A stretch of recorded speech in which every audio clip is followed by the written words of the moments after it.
Véritable success story de la radio Espace Guinée, les Grandes Gueules, détentrices des meilleurs scores radio en Guinée, de la meilleure émission talk show, a donné le créneau horaire du départ au bureau et du retour à la maison, récoltant depuis des années consécutives le titre d'émission la plus écoutée en Guinée, toutes catégories confondues. Un grand total de plus de 5 millions d'auditeurs ont été fidèles au talk show Les GG, diffusé jour après jour sur toutes les stations du réseau Adafo Média de 9h à 10h30, un exploit qui restera longtemps dans les annales de la bande FM en Guinée.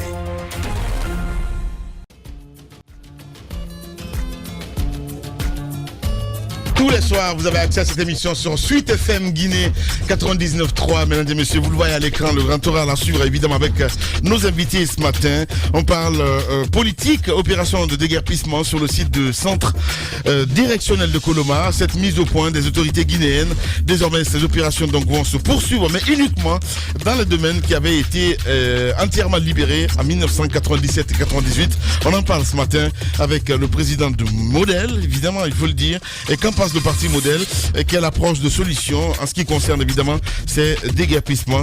Monsieur Ali Ouba, président du directoire provisoire du Modèle, vous le voyez à l'écran, il est notre invité ce matin. Après 2 auditions qui ont connu un réel succès, les J-Awards, donc où les récompenses de la jeunesse guinéenne vont-elles s'institutionnaliser?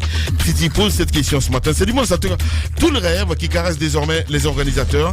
Comment faut-il pour y arriver? Comment les organisateurs comptent-ils capitaliser évidemment les acquis des 2 premières éditions? Moussa Daraba, directeur général de Intelligentsia Guinée, il sera avec nous un peu plus tard dans cette émission. Et puis notre coup de cœur du mois, un jeune qui rêve d'un meilleur ancrage de la démocratie et de l'état de droit dans son pays, agent communautaire, intervenant donc dans le domaine local, dans le développement local, pardon. Et ce jeune au parcours académique et professionnel intéressant regarde l'horizon politique et de son pays, à la fois avec une dose d'anxiété et d'espoir de lendemain meilleur. Et qu'est-ce qui justifie son engagement en politique? Que pense-t-il de la situation de la jeunesse guinéenne? Quel est son regard sur la situation sociopolitique du pays? Monsieur Suleiman Konaté, agent du développement local, responsable communication de la fédération UFDG du côté de Dubreka. Un peu plus tard, il va nous rejoindre évidemment dans cette émission Les Grandes Gueules sur Radio Espace Guinée. Aliouba. Alors, on revient en studio avec vous, Aliouba. Nous sommes en face de 2 urgences. Une urgence judiciaire, comme ça c'est en train de se laisser entrevoir, des propos à la fois des vôtres, de nous et de la réaction des auditeurs, mais avant une urgence humanitaire. Si on devait parler d'un plan Aliouba, quel serait-il face à cette urgence-là? Comment gérer déjà l'urgence humanitaire qui a été créée par le fait de ces casses? Mais ensuite, vous réclamerez comment gérer la question de la justice? Suspension des opérations dans un premier temps. Et je vais embrayer là-dessus. Hier, le maire de la commune de Matoto s'est transporté sur place. D'abord, vous, en tant que politique, de Ratoma, comment est-ce que vous avez perçu l'absence des conseillers, notamment de RPG à ses côtés? Parce qu'on apprend que c'est seulement les autres conseillers qui l'accompagnent. Oui, bien entendu. Comment l'avez-vous perçu? Et quel rôle pourraient jouer les autorités locales dans l'organisation de l'aide à apporter, notamment éventuellement aux sinistrés? Vous avez compris? Très bonne question. 3 questions à la fois. 3 questions à la fois. Je pense avoir compris, parce que ça fait un ensemble de questions. Ouais. Seulement, je commencerai par dire que les politiques en Guinée ont du mal à dissocier ce qui est politique et ce qui est humain. Ouais. Parce que tout est fait sur la base des petits calculs mesquins. Sinon, les élus en plus, à partir du moment où ils sont investis, ils sont des élus de la République. Ils doivent gérer en considérant le citoyen en priorité. Donc là, le cas de Kaporo, l'urgence voudrait déjà que ces populations soient prises en charge. Le rôle d'un État, d'ailleurs, qui a admis qu'il a failli, il faudrait plutôt trouver des mesures pour accompagner ces populations et les loger. Parmi eux, il y a des enfants. Et nous avons tous regretté que ces enfants-là, qui sont fragiles, se retrouvent dans cette situation et beaucoup d'entre eux risquent de se retrouver face à un cas d'interruption de leur année académique, de leur année scolaire.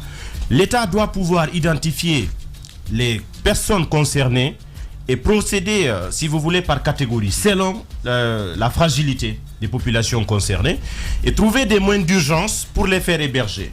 Je sais que l'État guinéen a beaucoup de faiblesses. Sinon, dans une société normale, l'État aurait pu avoir, si vous voulez, des mécanismes d'urgence par rapport à des situations de ce type. Je ne sais pas s'il y en a. Parce que il y en a, et c'est géré par, dans la structure, par il y le en a. Sénat. Ok, d'accord. La structure, elle existe alors, il faudrait bien qu'elle se fasse sentir. Elle a des moyens. Deuxièmement, il faudrait accompagner psychologiquement les personnes concernées. Vous savez, le traumatisme est énorme. Aujourd'hui, les gens sont désemparés. Il y a beaucoup qui prendront certainement l'option d'aller au village, d'aller retrouver la famille ou aller se caser dans une famille à Conakry. Mais ce traumatisme-là risque de beaucoup plus les affecter que par ce qu'ils ont subi pour le fait d'avoir perdu la maison. Le désespoir, Madame So en parlait tout de suite, le fait qu'un père de famille qui laisse ses enfants chez lui avec tout ce qu'il a pu réaliser, ce désespoir-là, il faudrait penser à le rehausser. Donc le soutien psychologique, il est important. Maintenant, la question judiciaire, bien entendu, il y a un encadrement. Oui, parce que ce qui me conduit à cette question-là, c'est des gens qui ont perdu leur maison et très certainement leur activité. Alors, quand on parle de judiciaire, forcément, il faut penser à des moyens. Comment est-ce que tout cela pourrait s'organiser si l'État, tel que nous sommes en train de le demander, refusait de se mobiliser en faveur d'une suite judiciaire pour les victimes? Mais les populations peuvent le faire. C'est pourquoi j'ai dit à l'entame qu'à partir du moment où il y a eu cette déclaration le lendemain, comme quoi l'État a fait son mea culpa, alors désormais voici ce qu'on va faire. Et bien entendu, on admet de façon implicite que ce qui a été fait n'est pas normal. Il y a suffisamment d'arguments pour que la population à ce niveau-là se constitue en collectif. Tous les élus, les hommes politiques, les acteurs de la société civile, tout le monde doit pouvoir accompagner une telle initiative pour contraindre l'État non seulement à indemniser les grandes gueules, mais qu'il y ait des juridictions qui sanctionnent l'État, parce que l'État est justiciable. Donc je pense que c'est la démarche qu'il faut mener. C'est une démarche citoyenne, elle n'est pas nécessairement politique. Et les hommes politiques que nous sommes, nous devons savoir prendre de la hauteur. À un moment donné, nous avons des revendications catégorielles, ça c'est universel, c'est connu, tous les hommes politiques, mais il faudrait savoir dissocier ce qui est politique et ce qui est humain. C'est ce qui ne se fait pas. Et très souvent, Lamine, je le regrette, l'État guinéen, même dans le langage, l'État ne raisonne pas en termes de partisans. les grandes gueules, Nous n'évoluons pas dans le même secteur d'activité, mais nous sommes des citoyens au regard de l'État. C'est par rapport à nous autres politiques qu'on se catégorise militants ou sympathisants de tel. Mais vous voyez un ministre de la République qui se comporte en acteur politique, qui dit que ce sont des militants ou des citoyens de telle zone, de telle zone. La catégorisation, le langage lui-même est important. Il faudrait que si nous voulons bâtir un État, il traite tout le monde comme étant des citoyens, surtout au regard de la loi. Bien, Aliouba, il faut le rappeler, un président du directeur provisoire du modèle. On va parler maintenant du modèle, justement. Non, on demandait tout à l'heure. Il y a une question essentielle. Il y a une question essentielle. C'est que faire aujourd'hui pour éviter, si vous voulez, une récupération politique. Parce que vous vous rappelez, après Kaporo Rail 1, comme vous l'avez dit, aujourd'hui on a Kaporo Rail 2. Qu'est-ce qu'il faut faire aujourd'hui pour éviter qu'on retombe dans les mêmes travers qu'on a connus jusqu'à très récemment? Est-ce qu'il faut suspendre ces opérations dans un premier temps? Il faudrait bien les suspendre pour qu'on essaie de voir clair là-dedans. Si on voit les archives, on voit les déclarations de l'actuel président Alpha Condé par rapport à Kaporo Rail en 98, il avait tenu des propos de nature à ne pas honorer un homme politique, des propos incendiaires. À l'époque, il avait parlé de conspiration d'une communauté. Il avait indexé, il avait même communautarisé les opérations. Nous ne ferons pas comme lui. Parce que non seulement les temps ont changé, mais la nouvelle génération ne veut pas faire de la politique comme le langage du président. Sinon, son passé doit le rattraper. Et c'est lui aujourd'hui qui est en train de casser Kaporo Rail avec tout ce qu'il avait dit en 98. Et il s'était même excusé récemment sur le cas de Kaporo Rail tout en donnant des garanties comme 2016, quoi ça ne se reproduirait plus. Et voilà ce qu'il dit et voilà ce qu'il fait. La population peut en apprécier. Justement, et c'est comme ça qu'on appelle les politiciens. Vous êtes des poissons. Parce que si on vous met évidemment par terre, ben vous disparaissez. C'est comme ça malheureusement. Heureusement qu'il y a une catégorie de politiciens. Touchons la plaie justement. Parlons du modèle. Parlons du modèle, c'est important. Comment se porte le modèle aujourd'hui? Écoutez, l'agrément, le modèle se porte bien, le modèle se déploie. Le seul facteur de blocage que nous avons encore, c'est la situation de notre agrément. Et bien entendu, celle-là, elle ne doit pas être traitée que par le fait que ce soit Aliouba ou le modèle. Nous avons le droit de nous organiser en tant que parti politique. Il faudrait bien que ce que la Constitution nous accorde comme droit, que les autorités ne nous en privent pas. Si on devait nous priver de ce droit-là, il fallait que ce soit motivé. Vous avez reçu le ministre Bourema Condé ici, pendant que j'étais absent. Les grandes gueules. Pas avec déception, parce que je connais qui est Bourema Condé. Je ne serais pas déçu qu'il se prononce de cette façon. Tout le monde sait, de notoriété publique, c'est quelqu'un qui n'a pas une bonne réputation. Alors, quand il dit qu'il reçoit 5000 demandes, ou bien que c'est à nous de revenir tout le temps voir. Je dis clairement que nous avons suivi la procédure à la lettre et nous avons respecté toutes les étapes. Jusque-là, on ne nous a fait aucune notification, ni en réserve, ni en rejet, ni en approbation. Oui. Et nous avons fait constater tout cela sur PV par un cabinet d'huissier. Oui. Et nous sommes aujourd'hui à la Cour suprême. Si nous avons choisi le multipartisme intégral en Guinée, c'est parce que nous avons décidé que les gens aient la liberté de s'organiser en parti politique pour défendre leur vision, les valeurs auxquelles ils croient et bien entendu exercer leur liberté collective. On ne peut pas adopter une doctrine et renoncer à ses principes. Ouais. Et la compétition électorale, elle est la seule habilité à éliminer ou à maintenir un nom politique. Aujourd'hui, ailleurs, je vais juste terminer. Sur le terrain, ailleurs, tellement que les lois ont évolué, la création d'un parti politique obéit au régime déclaratif. Vous n'avez pas besoin de procédures administratives lourdes. Alpha Condé qui s'est battu tout ce temps, c'est lui qui refuse aujourd'hui que des Guinéens disposent de partis politiques pour des raisons de considération politique. Il a vécu dans la clandestinité. Absolument. Et c'est ce qu'il veut nous contraindre à cette clandestinité. Et nous savons que ce n'est pas bon pour notre démocratie. Sur le terrain, c'est ce que je veux dire. Nous revenons de Boké. Nous avons installé aujourd'hui des structures provisoires sur une bonne partie du territoire national et à l'étranger. À Boké, il y a quelque chose qui m'a particulièrement marqué. La pauvreté des populations et la dégradation de l'environnement. Je vais profiter de cette occasion pour parler un peu de ce que nous avons comme dans le domaine minier. Imaginez-vous, en 2008, je pense que nous avons atteint le cap de 42 millions de tonnes de bauxite exportées. Nous avons aujourd'hui près de 20 grandes entreprises qui ont des concessions, qui sont en train de faire de l'exploitation sauvage de notre mine. Malgré le volume d'exportation, nos exportations représentent près de 90% qui sont composées de produits miniers. Ça ne représente que 17% de nos recettes fiscales. Imaginez-vous l'écart qu'il y a. Environ 12% de notre PIB. Ça veut dire ça n'absorbe même pas 2,6% des emplois. Avant de l'aborder, on dit, quand vous voyez il y a une complicité aussi des députés. Touchons la plaie. Écoutez, allez-y. Les responsabilités peuvent être connues. Moi, je parle de la situation elle-même. Comment vous pouvez comprendre qu'avec toutes les félicitations que le gouvernement se fait pour dire que nous avons atteint un tel niveau de croissance, ça c'est déjà une croissance qui ne profite qu'aux autres, parce que nous exportons de la terre brute en volume, mais le niveau de pauvreté ne fait qu'accroître. Donc ça montre combien de fois nous avons une mafia qui nous gère et ils se sont organisés en oligarchie. Tout ce secteur, malgré tous les financements qu'il y a autour de ce secteur-là, ça n'absorbe que 2,6% des emplois. Ça veut dire que nous pouvions, s'il y avait de la vision, orienter nos efforts vers d'autres secteurs tels que l'agriculture, ça allait moins nous exposer. Et d'ailleurs, ça fait partie de la vision que nous avons en tant que parti politique pour montrer que nous pouvons avoir une alternative aux mines et une alternative crédible. Là où nous pouvons investir et obtenir des résultats, et bien entendu, l'objectif, la finalité de toute politique publique, c'est si elle permet de lutter contre la pauvreté. Ça veut dire, l'objectif, c'est d'accroître les capacités des gens et bien entendu de rehausser leur niveau de vie. Ce qui ne se fait pas, parce qu'à Boké, où nous ne sommes pas contentés d'implanter le parti. Nous sommes allés à la base pour rencontrer les jeunes, les couches féminines. Nos femmes, nos sœurs, nos mères, dans Sangaredi et dans la zone, ont du mal à accéder aux soins primaires. Il y a encore des villages dans la périphérie de Boké où le développement n'est jamais passé. C'est des gens qui transportent sur moto des femmes enceintes pour qu'elles accouchent à Kamsar et à Boké. Imaginez-vous combien de fois c'est inadmissible dans une région où les gens sont assis sur une mine d'or avec toutes les ressources qu'il y a.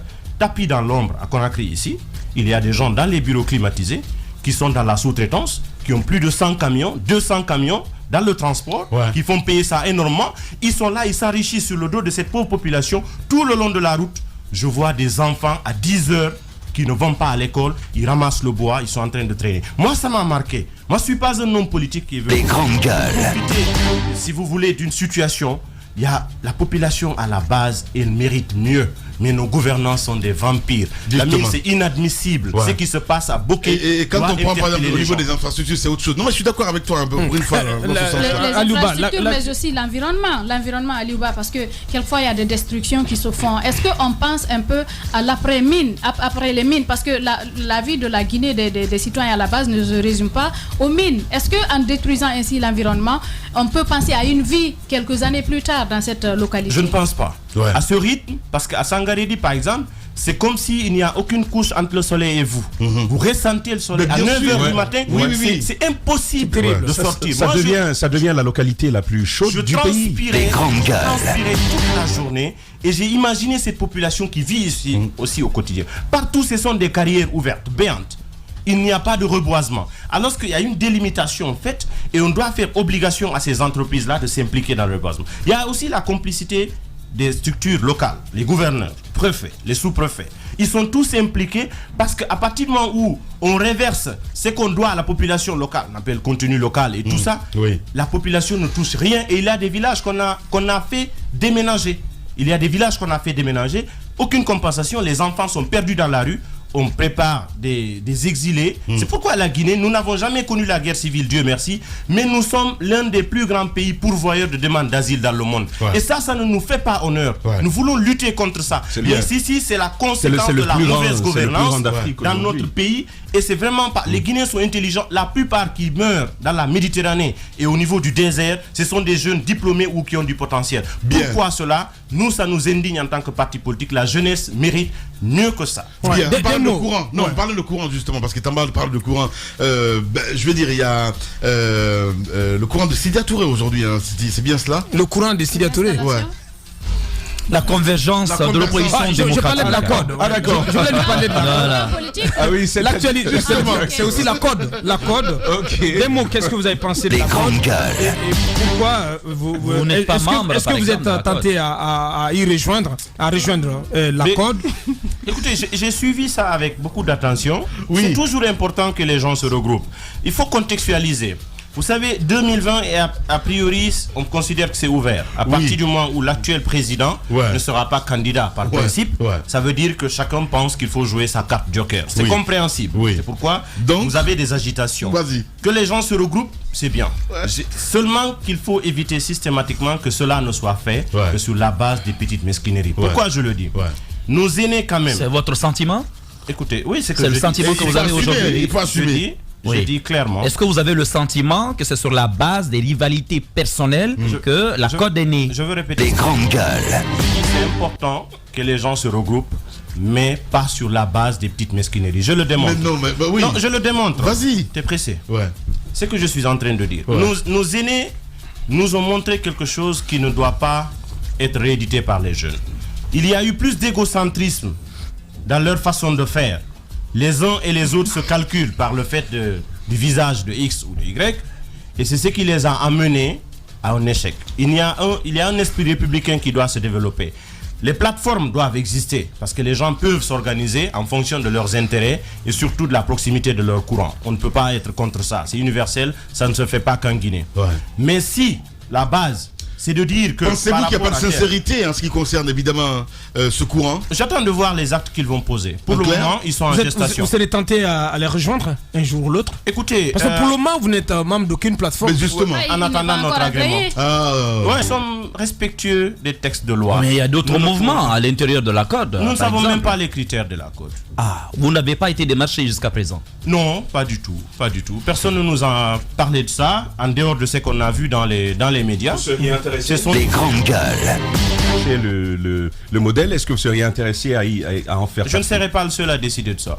Alors, vous avez suivi aussi ce qui est arrivé à... Tous ceux qui veulent venir nous faire des propositions, bien entendu, le parti ne m'a pas. Vous avez suivi aussi peut-être la dernière question, les ennuis de Siaka Barry en province, à l'intérieur du pays, en Haute-Guinée, notamment à Sigiri, à Denguiraï. Vous avez été d'ailleurs l'un des partis politiques à condamner. Absolument. Vous pensez que les libertés politiques sont menacées dans notre pays aujourd'hui? Absolument, nous en sommes victimes. Siaka Barry en a été également. C'est un citoyen guinéen qui a le droit de partir partout en Guinée. Les grandes gueules. Politique ou personnel, c'est son plein droit. On ne peut pas comprendre qu'on l'empêche d'accéder à une localité, à un mètre carré de ce territoire. Nous nous érigeons contre ça. C'est pourquoi le modèle a fait une déclaration pour non seulement condamner cette chose qui est inadmissible, mais aussi soutenir Siaka Barry, son parti et tous ses militants. Parce que nous ne nous battons pas pour des individus. Il y a des principes républicains auxquels nous sommes attachés. Les grandes gueules. Les Guinéens sont privés de leur liberté et de leurs droits. Nous allons nous lever aussi longtemps que cela sera dans ce pays. C'est comme ça, à notre avis, qu'on va améliorer notre démocratie et bien entendu qu'on va qualifier, si vous voulez, la société guinéenne pour qu'on fasse la différence entre ce qui est catégoriel et ce qui nous unit. Nous avons des valeurs en commun, nous avons des principes en partage. Il faudrait bien qu'on soit dans l'esprit de la République. Encore, c'est plus important que nos partis politiques. Voilà, deux dernières questions. Allez-y, madame. Non, mais il y a quand même ces restrictions qui vont crescendo. On parlait du cas Sia Kabari, par exemple. En dernier lieu, il y a le retour du chef de file de l'opposition dont le cortège a été perturbé. Mais bien avant, il y a eu toutes ces interdictions par rapport aux manifestations politiques, je veux dire sociales, syndicales. Est-ce que vous pensez que cela augure quelque chose de bon par rapport aux libertés fondamentales dans notre pays?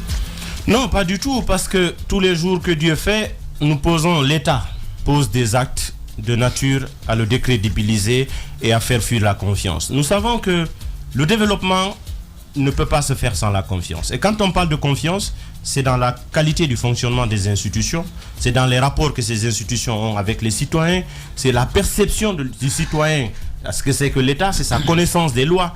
Mais on ne peut pas rêver des investissements étrangers dans un pays qui, sur la base de la sécurité, ne peut pas garantir la sécurité à ses citoyens. Et quand on est sélectif, et surtout les déclarations, quand on dit qu'on préfère l'ordre à la loi, vous savez, cette déclaration qui a été tenue dans ce pays, et vous avez tous entendu, c'est des choses qui peuvent rebondir un jour, parce que tous les actes qui ont été posés dans le sens du respect de cet ordre, ce sont des actes qui peuvent être poursuivis. Donc c'est pourquoi ceux qui gouvernent aujourd'hui doivent se rappeler qu'il y en a eu d'autres avant. Mais bien sûr. Et ils étaient plus puissants. Bien. Et c'est que la roue, elle tourne. Donc il ne faudrait pas rester dans cet opportunisme-là et penser que ça va être éternel. Alors, 2 semaines après l'installation des maires, la loi prévoit que les conseils, notamment de district et de quartier, soient installés. Et puis 2 semaines après, les conseils régionaux.